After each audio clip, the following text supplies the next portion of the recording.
Hello बच्चों। तो मज़े में કેમ છો भालो बच्चों? Hi bye Tata.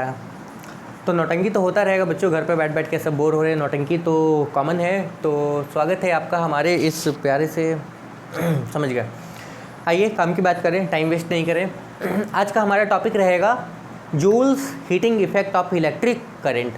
उससे पहले अगर पिछला लेक्चर नहीं देखा है तो वो देख लो, हालांकि उस लेक्चर का इस लेक्चर में कोई काम नहीं है, फिर भी समझ जाओगे तो आपके लिए अच्छा रहेगा।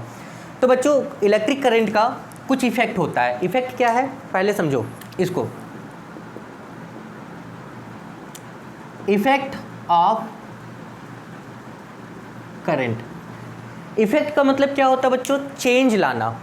जब करंट किसी भी चीज़ से पास होती है तो वो क्या चेंज ला सकती है, इसी को हम लोग बोलते हैं effect of electric current. Generally up to 10 तक सीबीएसई हो या आईसीएसई हो, आप 3 तरह का इफेक्ट पढ़ोगे। 3 तरह का इफेक्ट क्या है? पहला इफेक्ट होगा magnetic effect of current, current का magnetic effect.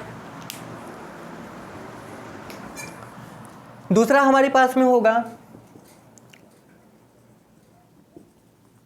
Chemical effect of current, ठीक है। और तीसरा हमारे पास में होगा heating effect of current. Up to 10 तक चाहे आप सीबीएसई के स्टूडेंट हो चाहे आईसीएसई के स्टूडेंट हो, आपको करंट का 3 इफेक्ट पढ़ना है। मैग्नेटिक इफेक्ट आपके अगले चैप्टर में है, केमिकल इफेक्ट ये केमिस्ट्री में थोड़ा सा इन्वॉल्व है, हीटिंग इफेक्ट जो कि अब पढ़ने जाएंगे। तो ये 3 इफेक्ट है। सिंपल सा आपको नाम से समझ में आ रहा है, करंट के कारण मैग्नेटिक बिहेव होना चाहिए, करंट के कारण केमिकल होना चाहिए। जैसे कि वो इन्वर्टर का जो केस हो गया, मतलब इन्वर्टर में जो बैटरी चार्ज हो रही रिचार्ज हो रही है, जब भैया लाइन आती है तो आपका इन्वर्टर का बैटरी क्या होता है? रिचार्ज होता है। तो वहां पे करंट के कारण वो केमिकल रिचार्ज हो रहा है, तो केमिकल रिएक्शन वाला काम हो रहा है। और करंट के कारण क्या? Heating effect. तो आपका अगला जो टॉपिक अब शुरू होगा वो है heating effect of electric current. है क्या बच्चों? आप समझ गए हो। कोई भी इलेक्ट्रिकल अप्लायंस जिसमें हम करंट को पास करते हैं, थोड़े समय के बाद में वो क्या होता है? गर्म हो जाता है। सिंपल सा बात। इसी इफेक्ट को हम लोग बोलते हैं heating effect of electric current. और किसने बताया? ये बताया था जूल महोदय ने। मतलब जूल एक साइंटिस्ट थे। क्या है कहानी, क्या बायोग्राफी, क्या उनका ये था, वो सब पढ़ लेना बच्चों। तो जूल ने बताया ये था, जब किसी भी इलेक्ट्रिकल अप्लायंस जिसमें कुछ रेजिस्टेंस हो, उसमें अगर करंट को हम पास करेंगे तो वो थोड़े समय के बाद में क्या होगा? गर्म हो जाएगा। इसी इफेक्ट को उन्होंने बताया था heating effect of electric current. आइए देखते हैं है क्या। तो हमारा टॉपिक क्या है बच्चों? हमारा टॉपिक है heating effect of electric current. उससे पहले कॉपी किताब नहीं निकाला हो तो निकालो, और कुछ अगर जरूरत का लगे तो उसको नोट करो। सपोज बच्चों ये कोई इलेक्ट्रिकल अप्लायंस था जिसका रेजिस्टेंस मैंने कितना माना? R, ठीक है बच्चों। इसको मैंने किसी बैटरी से क्या किया? जोड़ के रखा। ये इसका A पॉइंट, ये इसका B पॉइंट, और इसके यहां से लेके यहां तक का जो पोटेंशियल होगा वो कितना? पोटेंशियल डिफरेंस जो है वो कितना है? V। और इसमें करंट फ्लो हो रहा है I, बैटरी से इसमें करंट फ्लो हो रहा है I। कोई दिक्कत नहीं, क्लियर, बिल्कुल ठीक है बच्चों। तो ये आपको पता है I equal to Q by T. भैया अगर टी टाइम तक अगर इसको हम चलाएं, बैटरी को जोड़ के रखें, तो इसमें करंट कितना फ्लो होगा? नेट करंट क्या होगा? I इक्वल टू क्या? Q by T. क्लियर हो? कोई दिक्कत नहीं, ठीक है, कोई परेशानी नहीं, ओके। अब अगर हम अगला बात करें, देखो बच्चों B इक्वल टू क्या होता है? W by Q. B मतलब PD इक्वल टू क्या? वर्क डन बाई क्या? Heating effect. हीट मतलब क्या हो गया? हीट एक तरह का क्या हो गया? एनर्जी। एनर्जी मतलब क्या हो गया? एक तरह का वर्क। यही ना, हमको ये चाहिए, वर्क चाहिए। मतलब हमको एनर्जी चाहिए, मतलब हमको हीट मिल जाएगा। ठीक है, तो यहां से अगर हम वर्क निकालना चाहें, वर्क इक्वल टू क्या होगा, तो V इंटू क्यू, यानी कि PD इंटू चार्ज, पहला लेक्चर। भी अगर यहां से Q आप रिप्लेस करो तो Q इक्वल टू क्या हो जाएगा, I इंटू टी, यहां भी Q की जगह पे क्या लगेगा, I इंटू टी। कोई दिक्कत नहीं, क्लियर हो? ठीक है, बिल्कुल।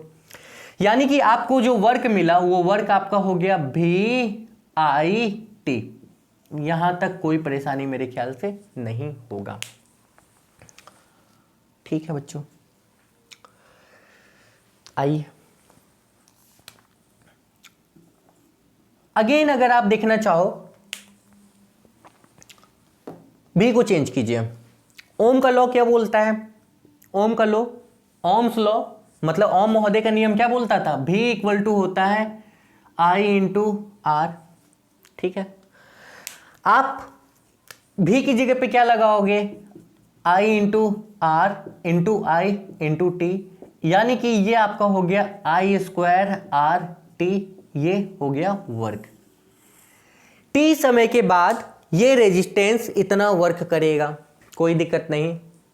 क्लियर? कहां से लाए, B equal to W by Q, यानी कि पोटेंशियल डिफरेंस इक्वल टू क्या होता है, वर्क बाई चार्ज। आपको ये वर्क निकालना था, वर्क इक्वल टू क्या हो गया, V इंटू क्यू। आप इस क्यू को तोड़ दिए करंट के टर्म में, क्योंकि करंट आप उसमें पास कर रहे थे। ठीक है, करंट के टर्म में आपने इसको तोड़ दिया, और आपको ये पता है V इंटू आई क्या होता है। अब यहाँ पे आप इसको चेंज कर दो, मतलब W इक्वल टू VIT था, V की जगह पे आप क्या लगाओगे, I इंटू आर लगा के I स्क्वायर आर टी।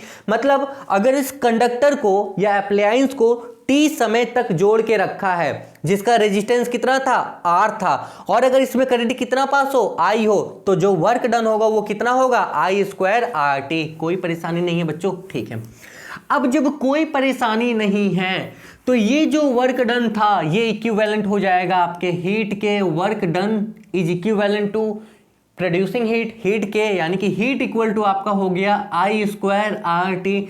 जो एक्सपेरिमेंटली देखा गया है, क्या जो हीट आपका होगा ये डायरेक्टली प्रोपोर्शनल हो जाता है I स्क्वायर आर टी के। डायरेक्टली प्रोपोर्शनल का मतलब बच्चों क्या होता है कि जितनी ज्यादा करंट को आप फ्लो करोगे हीट उतना ज्यादा होगा। आपको पता है बच्चों, अगर किसी में 5 एम्पेयर का करंट हम डालें और किसी में हम 10 एम्पेयर का करंट डालें, गर्म कौन ज्यादा होगा, 10 एम्पेयर वाला।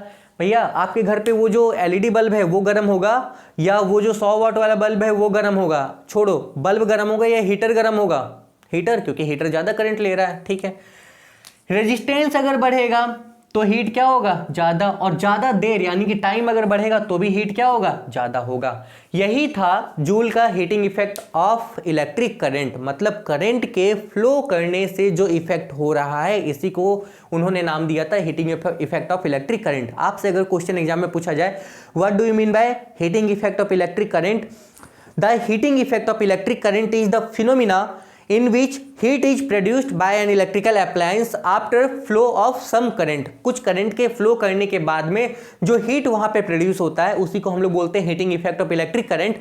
और इस हीट का जो वैल्यू होता है ये होता है I square R T. Nearly ये जो हीट होती है ये क्या होती है, डायरेक्टली प्रोपोर्शनल होती है I स्क्वायर आर टी का। मतलब अगर करंट को बढ़ाए तो हीट क्या होगा, बढ़ेगा। अब यहाँ पे क्वेश्चन ये पूछा जाता है अगर रेजिस्टेंस को 2 टाइम्स कर दिया जाए तो जो हीट होगा वो कितना होगा, 2 टाइम्स। ठीक है, और अगर करंट को 2 टाइम्स कर दिया जाए जो हीट होगा वो 2 टाइम्स नहीं, ये नहीं होगा, 2 टाइम्स, यानी कि 2 का स्क्वायर कितना हो जाएगा, 4 टाइम्स। जो हीट हो जाएगा वो कितना हो जाएगा, 4 टाइम्स हो जाएगा बच्चों। तो हमारा ये जो टॉपिक था ये क्लियर हो गया, और आपके जो सिलेबस का मेन टॉपिक था वो सारे के सारे टॉपिक्स क्या हो गए, कुछ न्यूमेरिकल्स को भी ऐड कर लिया कुछ। अब इस पे जो न्यूमेरिकल्स है वो आप किताब से अपने देख के बना सकते हो। इसमें बहुत स्पेशली या स्पेसिफिक न्यूमेरिकल्स नहीं है जिनके पीछे बहुत ज़्यादा हम ध्यान दें या आप ध्यान दो, आप वो सब ऊपर ऊपर देख सकते हो, उसमें बहुत ज़्यादा नहीं है। अब बच्चों ये खत्म हो गया और एक क्लास आपका इस पे मिल जाएगा जो कि होगा पूरा टोटल सिलेबस का रिवीजन क्लास। मतलब इस चैप्टर 1 का क्या होगा, रिवीजन क्लास होगा।